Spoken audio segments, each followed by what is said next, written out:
Il comptait prendre sa retraite et 10 minutes plus tard, il replongeait sous couverture. Et là, tout a dérapé. Robert est un vétéran de la chasse à l'argent des cartels. Il faut frapper non pas les exécutants, mais le portefeuille. La direction lui attribue comme partenaire Émir, le bout en train, et Cathy, la nouvelle, sous la couverture de fiancée.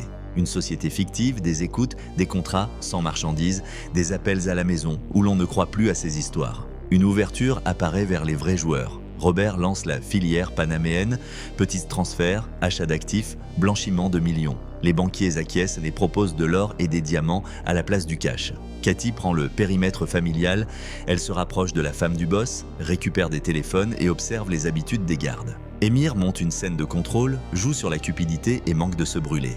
Et maintenant, le plus effrayant. Arrive une enveloppe de Colombie avec un minuscule cercueil ensanglanté. Le message est clair, soit tu débloques l'argent, soit nous allons voir ta famille. La mise monte d'un cran, Robert se fraye un chemin vers le guide qui mène plus haut. Il survit à une tentative de compromission, à une fusillade dans un cabaret, à la perte d'un informateur. En France, le fond d'une valise se détache. L'équipement manque de tomber aux pieds des parrains. À la maison, tout craque. La secrétaire se rapproche, sa femme est épuisée. Ce qui arrive ensuite, l'opération est maquillée en mariage. Robert et Cathy, mariés et mariés, la salle est remplie de banquiers et de coursiers. Selon le plan, un toast, un baiser, un signal. Le commando fait irruption, les verres éclatent, l'argent vole, les visages se figent. Le grand patron regarde Robert comme un frère et comprend, ce frère vient d'un autre monde.